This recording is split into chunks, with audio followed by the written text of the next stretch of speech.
What's going on, folks? Thanks for joining me for another episode of All Bets Aren't Created Equal. I am your host, Derick G, and today we're breaking down UFC Vegas 23. Now, before we get started, I'm sure you notice, if you're watching, that I got this poster up, Darren Till versus Marvin Vettori. Well, I'm still using it as a placeholder, but as we speak right now, that main event has been scrapped due to a Darren Till collarbone injury. Now, the thought is that it's a broken collarbone. If that's the case, there is no way you're going to be fighting. So, the UFC right now is still in, the search for a replacement.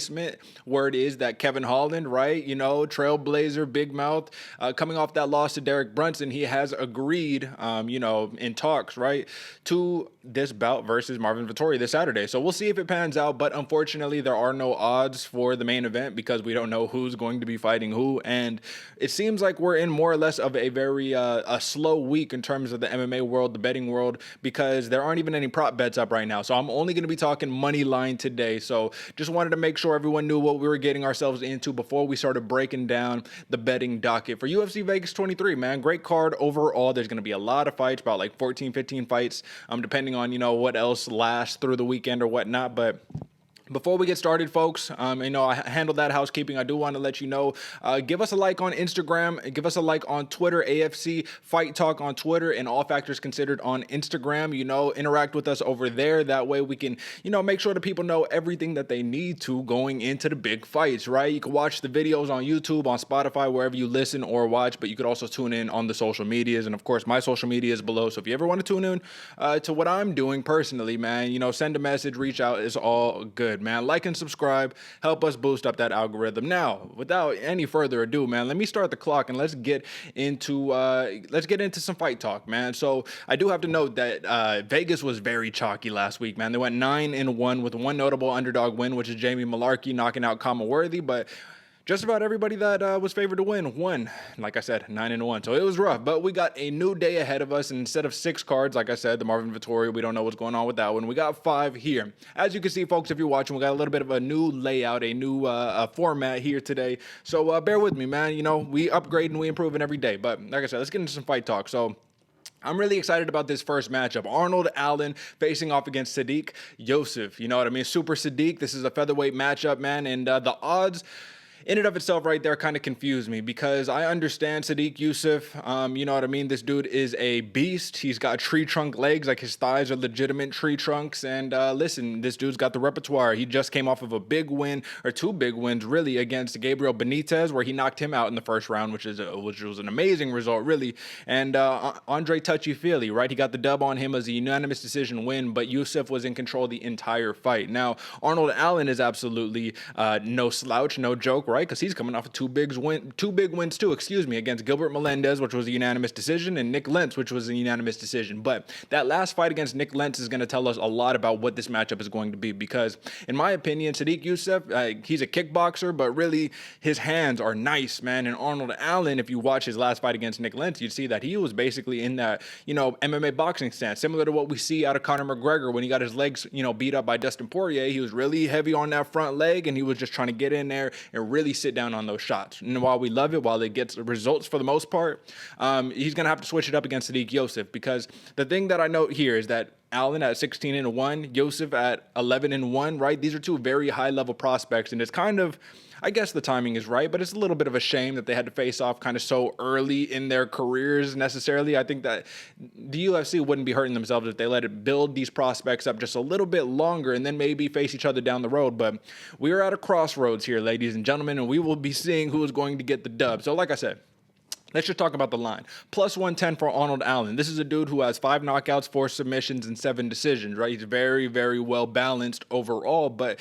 clearly we can see he's more or less a decision fighter. That's what he's got the most, methodologies in terms of victories, right? Now, Sodiq Yusuff, he's either going to knock you out or he's going to win on points, right? He's got 0 submission wins. He's never been submitted either. And that's something that it's just telling, right? Because one thing that Sodiq can do very well, and he did it, it was something that stood out in the Andre Fili fight, was the wrestling, right? So I think that Sodiq Yusuff, while he has power advantage on the feet and whatnot, he doesn't necessarily want to take it to the ground, but he can control you on top. So it'll be interesting, because I think that this is going to be a war, and this could be more or less of just a kickboxing match. And if it is a kickboxing match, I can understand why minus 140 is the line for Sodiq Yusuff. But the part that I can't understand is that while he has the power edge, right?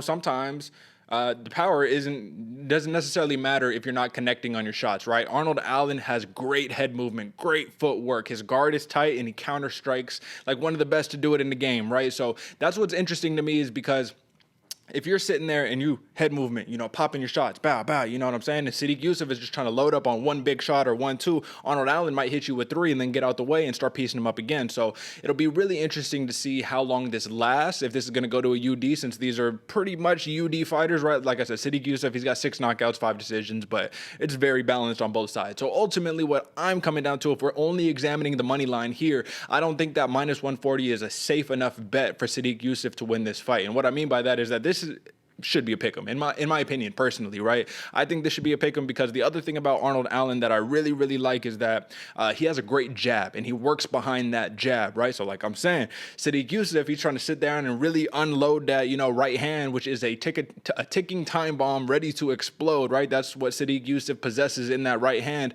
I just don't know if he'll be able to really land that time and time again if you're getting picked apart with the jab, so Arnold Allen, piston jab. Sadiq Yusuff, got a cannon in his right hand. What it comes down to is, like I said, for me, it's going to be similarly to what I said about, Francis Ngannou versus Stipe Miocic. I said if Francis is going to win, I think a big part of that game plan will be with calf kicks, and that's exactly what happened. Now, a calf kick ain't knock out Stipe, and that's, I talked about eating crow and doing all that good stuff on the post show, on Monday, right? But at the end of the day, folks, this should be a pick'em, and I wouldn't necessarily say to go too heavy on either one of these fighters, but I will say there is tremendous value in betting on Arnold Allen at plus 110 because I thought that he would come out in this fight as the favorite, personally. You know what I mean? Sadiq Yusuff, he's got a little bit of hype around him. He's a medium name right now in the UFC ultimately, but Arnold Allen has a knack for winning, and that's one thing that you can't really take away from these fighters, right? Every time I watched Arnold Allen, even when I thought, I was like, I don't know if he's going to be able to pull this one out, he always finds a way to win. So I just have to say, tread lightly on this one. If anything, just take into consideration Sadiq Yusuff, power advantage, Arnold Allen, boxing, counters, timing, speed. He's got all of those things in the bag, but sometimes, man, all it takes is one, and we saw that versus Gabriel Benitez, who was picking apart Sadiq Yusuff, cut him up early, all that good stuff, but what happened? Hit him with the right hand or whatever, Yusuff hit him with, and that's all she wrote, man. So that's my take on the what looks like right now either will be the co-main event or the main event of the night, depending on if they can find a replacement for Darren Till. Now, this next matchup is really intriguing to me, man. So this next matchup is going to be a middleweight fight. Kyle Daukaus facing off against Aliskhab Kizrev. Apologies for butchering the name, but this dude is a new prospect in my eyes, right? It's his UFC debut. This is a very highly touted prospect, right? Last time that we got to see him was on Dana White's Contender Series, where he won with the first round submission, and it was the most dominant thing that I've seen in quite some time from just a random prospect coming up, right? But he's not quite random. This is a Dagestani kickboxing wrestler, right? This dude is legit, man. So when you think of these Dagestani prospects, you think, okay, Khabib's, all the Nurmagomedov lineage, right? This dude's going to come out and wrestle. And while he can absolutely do that and he can completely overwhelm his opponent with his wrestling, he likes to come out and utilize the kickboxing, man, the kicks especially. So what you see time and time again throughout his last 5. So this is a dude who's 13-0, right? Undefeated. 5 knockouts, 4 submissions, 4 decisions. Very impressive. I like it. Well balanced, right? But when you watch the man fight and you look at his last 5, you'll see in order from how recently this took place. Submission round 1 on Dana White's Contender Series, knockout round 1, unanimous decision, knockout round 1, TKO round 1. 5-0 in his last 5, and this dude is hitting you with a stinging right hand, or he's actually a southpaw, so I take that back, right? So he's going to hit you with that stinging left hand, and then he'll throw that body kick to your liver, and he stopped opponents with liver shots on multiple occasions. So for me, I'm like, man, Kyle Daukaus, 10-1, 1-1 in the UFC, little brother of Chris Daukaus, I believe, right?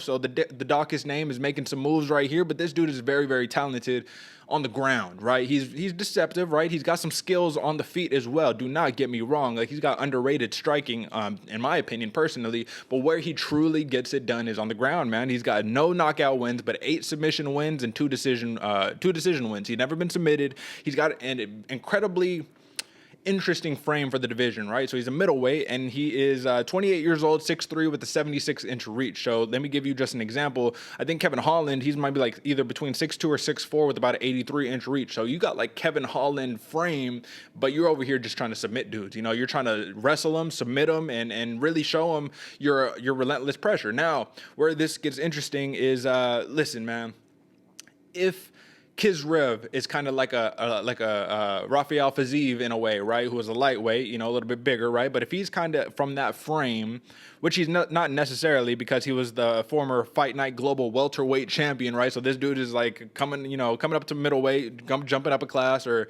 I said lightweight was bigger. Lightweight is actually, one size down. The point that I'm making here is this: if he can manage to say, I'm not even going to use my wrestling, you're going to try to close the distance, but we can just fully engage in a kickboxing match, I think that Kizrev, he has the advantage there. You know what I mean? I think this dude's like, he's a powerhouse when it comes to his striking. I just haven't seen what he can do on a consistent basis over the course of 3 rounds. So I know in the first round it's going to be really tough, and I think that's going to be Kizrev. It's going to be his best chance of victory, and his best path to victory is do what he's done against all these other fighters, and you know what I mean, just starch him in the first round. He even said it when he got this incredible first round submission in his last fight in Dana White's Contender Series. He was like, you know what, I'm not proud of my effort. I normally get the job done a lot better and more impressive fashion. You should go back and watch some of my fights, man. So this dude's a beast, but if anything, as a last resort, as a fail-safe, he can always go down to the relentless top control wrestling and look for a submission. Now, do I think he's going to get it against a dude like Kyle Dawkins, who is very well versed in the submission game?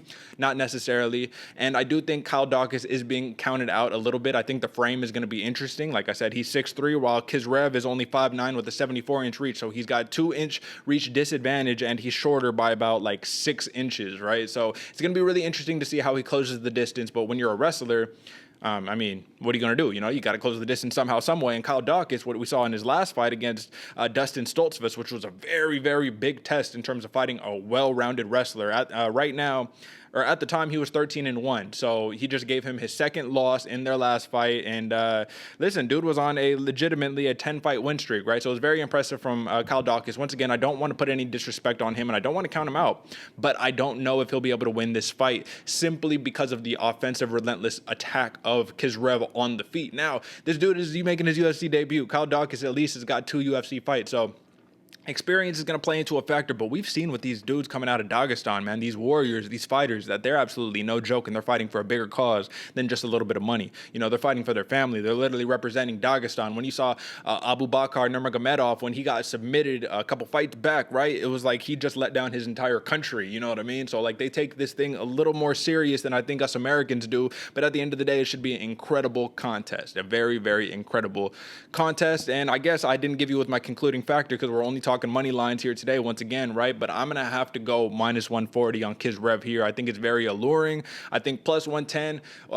I think you're just gonna be sweating the entire fight if you bet on Kyle Dawkins, man. But there's a lot of, I don't even really know if there's a lot of hype by Kizrev, but from my film study, I'm giving the man a lot of hype. I think this dude is very dangerous, and like I said, what concerns me the most, is just his ability to say, like, we can keep it on the feet all day, and it's like Abu Bakar Nurmagomedov, right? Like, when he fought Jared Gooden, he's like, dude, I could wrestle you up, and I can go relentless and do all that good stuff, and I know that's what you're waiting on, but how about instead of that, I just pick you apart? Now, the only difference is that I don't think that Kizrev is as well-versed in terms of his technicality with the hands, but I do think that the hands and feet combination, it's a combination to be reckoned with, man. It's going to be interesting, and I think this dude's going to make serious noise in the UFC. Depending on if he wins this fight, but I do think he'll win the fight. So I'm going minus 140 for Kizrev. I think that is a good bet right there. And at the end of the day, this is going to be a big learning lesson for all of us. So we'll see what happens there. Now, let's move on to another middleweight contest. Now, I do want to say as well, if we're scrapping the Darren Till versus Marvin Vettori and we can't get a middleweight bout for the main event, this is like a middleweight showcase, right? We got a lot of middleweights that are trying to, make a name here. And next up, it's smiling Sam Alvey facing off against Julian, the Cuban Missile Crisis Marquez, man. So Marquez coming off of a huge comeback win against Maki Pitolo, man. That was incredible. But he cannot afford another slow start. He absolutely cannot. We do not need James Krause in the corner screaming at him, being like, you need to turn it on, you need to get it together, the same way that happened in the Maki Pitolo fight. Now, here's the difference. Sam Alvey, man, he is not a Maki Pitolo in terms of, you know what I mean, the power, just straight up coconut bombs trying to destroy your face. He is not that. But one thing that he is absolutely is very experienced, man. This man has seen it all, done it all. He is 33-14-1 in his MMA career, and he's 10-9-1 in his UFC career. So while he is damn near 500 in his UFC career, he should not be taken lightly. And here's the reason why, man. So Sam Alvey, OG of the game, right? You know, he is 0-4-1 in his last 5. It doesn't look good, but he's had 2 very, very rough breaks in his last 2 fights. Against Da-Un Jung in his last fight, it was a split decision draw, if that makes sense. It was like a split draw.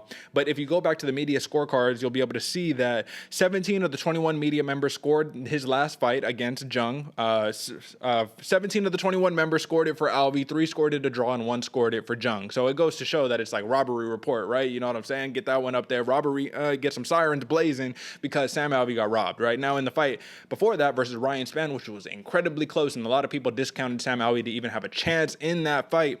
Ryan Spann, man, he got the job done, and it was the correct decision, but it was very close. It was 2-1, and you know what can you do in that situation? But at the end of the day, it was a split decision, and you know that's just another loss. He lost against Klidson Abreu, lost against Jimmy Crute, and lost against Antonio Rogerio Nogueira. So he's had a tough strength of schedule, and that's what we need to compare it to against Julian Marquez. He's fought Maki Pitolo. He lost a split decision against Alessio De Chirico. He got a big win against Darren Stewart, big win against Phil Hodge, but that's like Dana White Contender Series type stuff. So Sam Alvey, this dude needs a win. He wants a win. Dude loves to fight. Julian Marquez needs to be able to keep this momentum going, right? I was very surprised to even see this fight take place or even get like the matchmakers match these two up personally. I had a lot of different people I thought Julian Marquez could have matched up with. And for Sam Alvey as well, I just don't think that he needs to be fighting dudes of this pedigree. But at the end of the day, when you're an OG in the game and you on, you know, a 5-fight winless streak, not necessarily losing, but you're not winning, you got to do something, man. You got to do whatever the UFC tells you what they want you to do, man. So just know this, Sam Alvey, he's a southpaw. His chin is time-tested, absolutely. In his 45-plus fights, he's only been knocked out 3 times, submitted once, and the majority of his losses, all 10 of them, 10 of his 14 losses have come via decision. So I expect this one to go the distance. Don't get me wrong. Julian Marquez is a dangerous, dangerous man, and his nickname is the Cuban Missile Crisis for a reason. But Julian Marquez, if anything, I think is going to get Sam Alvey into some tough spots, but Sam Alvey might utilize that wrestling, utilize a lot of that clinch work, and this should be a dogfight as well. So this is one of the ones that I'm looking at. I'm like, this could be a war, right? Arnold Yusuf, that could be a war. Alvey versus Marquez, that could be an absolute war. And then when we get to Mike Perry, Daniel Rodriguez, I mean, that's another war. So we have a lot of fight of the night contenders on this card so far, but in terms of this one, when we see the odds, because that's what we're here for, we're not breaking down the matchup, but we're looking at it from a betting perspective. I'm seeing plus 150 for Sam Alvey and minus 195 for Julian Marquez. I like it, man. I think Sam Alvey is a tough outing every single time he steps into the octagon. It does not matter who he is facing off against. He is going to be a tough outing, and you're not just going to get him out of there, you know, one punch knockout, good night. You know what I mean? When you look at Sam Alvey's last 5, literally, he got knocked out in the second round. It was a TKO. So this is different. A knockout and a technical knockout are 2 different things, right? So Rogerio Nogueira, big nog, right? He knocks him out round 2. TKO. Understood. Jimmy Crute knocks him out round 1. Okay, understood. And then you look at the last 3, they've all gone the distance. So it's not like he's sitting here recently just getting starched time and time again. This is just a dude who is always game, man. So go 195 for Julian Marquez because I think he's going to need to continue this run up the middleweight rankings, get a little bit closer to the top 15 if he can. And this is going to be a hell of a name to have on your resume, man, truly. And that's kind of one of the reasons why I look at this and I'm like, okay, it makes sense. Yeah, you're not necessarily going to be sitting here and making really big splashes, you know, fighting a dude like Sam Alvey. But at the end of the day, people will respect Sam Alvey, so they have to respect you for getting the win over him. That's just how it goes. MMA math. I know it doesn't make sense, but that's just the way it goes, right? So that is the middleweight matchup that we got right there. So that's middleweight, Kyle Dawkins and Kisrev, then Sam Alvey, Marquez. Now we're sitting at a really interesting and enticing matchup, and I only got less than 8 minutes left, so we're going to have to get through these. I got Nina Ansaroff making her long-awaited return, facing off against Mackenzie Dern. Now, Nina Ansaroff wasn't injured. She wasn't in one of these spots, but she had a baby. She had a kid,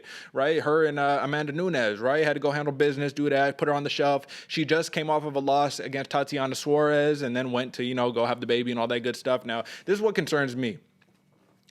I like the odds, and I'm glad the odds are like this because I thought Mackenzie Dern was going to be a really big betting favorite because Nina Ansaroff, we haven't seen her in a while. She lost against Tatiana Suarez. Suarez is a wrestler. Mackenzie Dern is going to look to take you down and submit you. I think people are just going to, not show a lot of love to Ansaroff here, but we need to remember, even though she's 35 years old, she's incredibly dangerous on the feet, man. Incredibly dangerous. Like, I give the stand-up advantage by far and large to Nina Ansaroff, but Mackenzie Dern is dangerous everywhere else, so that's where it gets interesting. So I like how Ansaroff mixes up feints with her hips and her hands to disrupt the timing of her opponent. And the thing we need to take into consideration on this one is I believe that Mackenzie Dern is trying to prove herself to be more than just simply, a submission artist, right? Because when you look at her record, she's 10-1 in MMA, 5-1 in the UFC. She's got 6 wins via submission and 4 decision wins, right? So generally speaking, she's going to submit you, and she has 3 submission wins in her last 5 fights. But like I said, 60% of her wins are by submission. So we know what she's coming to do. But in her last fight against Vina Jandiroba, what we saw is that Mackenzie Dern fighting another incredibly high-level BJJ black belt, a high-level BJJ practitioner, right? She says, okay, you're dangerous on the feet, or you're dangerous on the ground, I'm dangerous on the ground, let's box. Let's turn it into a kickboxing match and see what happens. And Mackenzie Dern, now that she's fighting at Black House MMA, now that she's got a little more private, she has coaches that are working like specifically with her as opposed to a big class setting. I think now she's saying like, okay, I really want to show them that I can let my hands go and I'm a multifaceted athlete, right? And while she is, she does not have the stand-up that Nina Ansaroff has. So I think that this is one of the possibilities. I think Ansaroff could, if she can draw out Mackenzie Dern into a kickboxing match, it's going to be a long, long night for Mackenzie Dern. Not only because Mackenzie Dern, I don't think, is as skilled on the feet, but also because Mackenzie Dern, when she tries to close distance, has almost no head movement, right? Nina Ansaroff, like I said, she's mixing up feints, getting out the way, you know what I'm saying? Footwork, all that good stuff. It's incredible to see. And like I said, man, if she could draw her into a kickboxing match, this is going to be incredible. But my big worry here is that she's favorited, and Mackenzie Dern, if she can get this fight on the ground, it's going to be a long night for Nina Ansaroff, man. She has 16 pro fights in her MMA career. She's 4-3 in the UFC, 4 knockout wins, 2 submission wins, 4 decision wins. But we're talking about losses. She's been submitted once, and then she's gone to decision 5 times, right? But one thing that I want to take into consideration really quickly before I, give you the synopsis, right, give you my pick, is that Nina Ansaroff fought a similar fight. No, Tatiana Suarez, we're going to look at that, and people are going to say, well, she got out-wrestled, all right, understood. But let's look back just one fight before that. Let's look at Claudia Gadelha or even Randa Marcos, you know what I mean? Like, Ansaroff, this is her 4 names that are really big on her last 5 hit list. Angela Hill, Randa Marcos, Claudia Gadelha, and then Tatiana Suarez, she lost that fight. But that's the hit list. These are these big-time names, right? This is what it comes down to. Claudia Gadelha, great wrestler, was able to secure the takedowns, and I think the first and maybe the third round quickly on Ansaroff, and there was really not much she can do. But when she did get it back up to the feet, it wasn't like Gadelha could just take her down every time she tried to. She had to really be careful because when you're a high-level striker fighting a wrestler, you're trying to drop a knee, elbow, you know what I'm saying, uppercut, whatever the case may be, to stop them from shooting. So it'll be interesting, and I think that Nina Ansaroff, the last thing that we need to take into consideration, so I'm going to basically tell you why Ansaroff could win this fight, and now I'm going to tell you why she's not going to win this fight. We need to remember when Mackenzie Dern had her first fight, I believe it was against Amanda Hebos. It was her first fight back from having a baby, and she lost that fight. I'm pretty sure, if my memory serves me right. Google this, folks, or you know what I mean? Hit your internet search provider or whatever the case may be to go find out. But ultimately, Mackenzie Dern looked really rough in her first fight after, having a baby and whatnot. And they say that's just kind of the thing, you know what I mean? You don't come back exactly how you were, and you're not necessarily in that same flow state of, you know what I'm saying, making it happen. You're coming off of what you could consider as a legitimate serious injury, except it's a baby, you know what I mean? We know how that works. So I think that I take those curses seriously, man. I really do. I think that Mackenzie Dern, she's just too dangerous. If she can get it down to the feet, she could submit you in the matter of seconds. Like, she's that high level of a BJJ practitioner. This is more or less like a Rodolfo Vieira. You know what I mean? Like, yeah, this dude's going to come in and he's just going to strangle you. This is Alexia Oleinik. Like, this dude can just strangle you at any time that he absolutely wants to. He just needed to shore up the offense, on the feet to be able to, not telegraph that I'm just going to come in and submit you. So she's going to have to close the distance somehow, some way. It'll be interesting to see, but I actually like Mackenzie Dern at -110 on here. This is clearly -115, -110. This is clearly a pick'em, more or less, right? But I think that I'm going to have to lean with Mackenzie Dern, and the reason why is because she's been active. She's 4-1 in her last 5, and her last 5 haven't been like these huge, big layoffs and whatnot. And like I said, I think she's going to be very eager to prove that she belongs in this division, man, in the women's strawweight division, and that she's slowly but surely, if she can win this fight, I believe Nina Ansaroff is ranked like number 4 or number 5, man. She's fast tracking her way to a title if she can get the dub here. So let's hit this last one, man. This last one is a fight of the night alert right here. You know what I mean? I told you from the jump, but let's go again. Mike Perry versus Daniel Rodriguez. Daniel Rodriguez has been asking for this fight, and his wish has finally been granted. So this is what's going to be interesting. Mike Perry, 14-7 in his MMA career, 7-7 in the UFC. He's at an even 500, facing off against Daniel Rodriguez, 13-2 in MMA, 3-1 in the UFC. 7 knockouts, 4 submissions, 2 decisions for Rodriguez, 11 knockouts, no submissions, and 3 decisions for Mike Perry. Now, this is what we need to take into consideration. Mike Perry is coming off a loss against Tim Means, but if you watch that fight, you'll see that Mike Perry had Tim Means. He took Tim Means down and had him in trouble, in real trouble. Took his back and had him in real trouble for a rear naked choke in the first 2 minutes of the fight. So this tells me that Mike Perry, he's not just sitting trying to land bombs on you. I think this can be an absolute just stand-up war if Mike Perry is down to make it that. And the reason why I say that is because he's going to be fighting Daniel Rodriguez, who a little bit taller, right? A little bit older, about 5 years older, a little bit taller, about, 3 inches taller, 6'1" for D-Rod, 5'10" for Mike Perry, and he has a 74-inch reach. So Daniel Rodriguez is the type of dude who's southpaw, come in and pick you apart with that jab. And the 1-2. The 1-2 is Daniel Rodriguez all day. The 1-2 and the calf kick, right? Mike Perry, on the other hand, he's an orthodox fighter, but he fought his last fight against Tim Means almost exclusively in southpaw. So it'll be interesting to see what he does this fight and why exactly he did that. And he did that fight.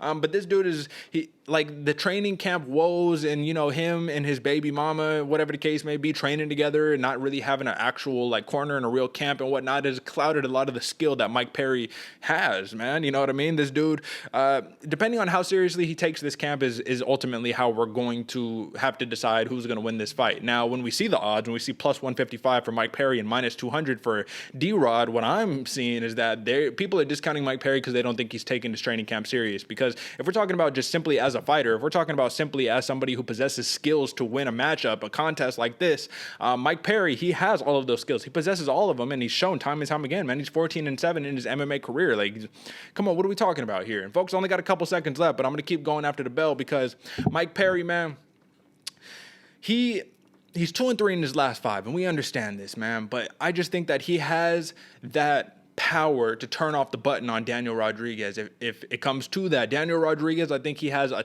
technical ability a little bit higher than Mike Perry. And what I mean by that is he's really going to build off of that 1-2. He's going to pop around, calf kick, 1-2. Like I said, the 1-2 and the calf kick is his bread and butter. He does that all day long. Might get into some clinch situations. But if Mike Perry decides to become a wrestler because the kickboxing of Daniel Rodriguez is just a little too much, maybe he might not be hurting him, but he might just be touching him up a little bit too much. He might turn into a wrestler, man. He might try to take the fight to the ground. And that's the part that you got to take into consideration. If he takes Daniel Rodriguez to the ground, will Daniel Rodriguez be able to get back up? Mike Perry has very, very good top control. And when you look at Daniel Rodriguez's last fight, right, it's nothing to do with wrestling, right? He fought a karate dude and Nicholas Dalby, right? He fought a dude who was really, Stephen Thompson, Wonder Boy-esque and just popping him apart. And he didn't let Daniel Rodriguez really get his offense off. But ultimately, I think when you're looking at this fight, I think the odds makers are looking way too much into the periphery of what this matchup is as opposed to just the skill set of when these two get locked in this cage, what's going to happen. So I think that Mike Perry actually holds a lot of value in that plus 155 line because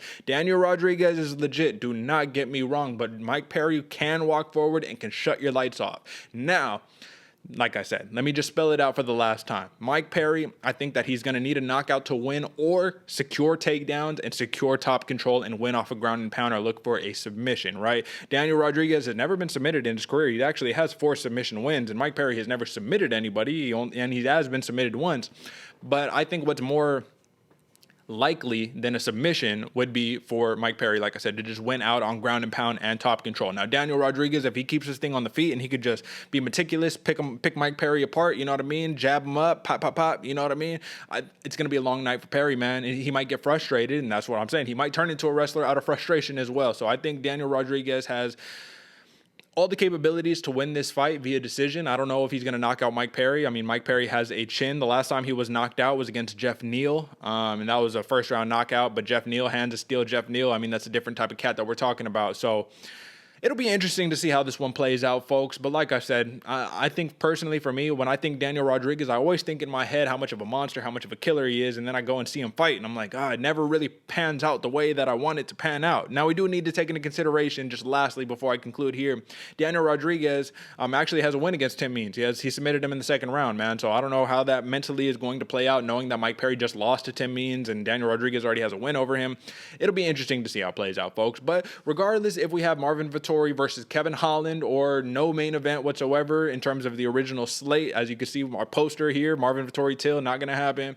But if Arnold Allen versus Sadiq Youssef becomes that main event, man, we still getting a hell of a show. A lot of bangers on this fight. And like I said, because there are no prop bets out currently right now, I have no best bets for you. I'm just, going to leave you with the information that we have here for UFC Vegas 23. And folks, that is all I have for you this week. So let me take this down and just let you know. Once again, before I get out of here, right, drop a like, subscribe, hit the little yellow notification bell so you can get access to all 3 of the MMA shows that we here at All Factors Considered put out every single week. On Mondays, we have our post show recapping the action from Saturday night's UFC event. On Wednesdays, we're going to be dropping the UFC, our betting show, handling the UFC event coming up, talking about these matchups, not from a matchmaking perspective, not from a analytical perspective necessarily, but from a betting perspective, like who gives the best value in the bet. And then, of course, on Friday, you're going to tune in to our preview show where we're going to lay out the table and actually talk in-depth analytics and all of that good stuff. Me and my co-host AJ breaking it down like we do every single week, folks. So we wouldn't be able to do any of this without the support of the people watching. So we really appreciate you, man. We appreciate every time folks are tuning in, dropping a like, commenting, and doing all of that good stuff. So that's all I got for you this week, folks. Catch us on Friday for the preview show. Until next time, peace.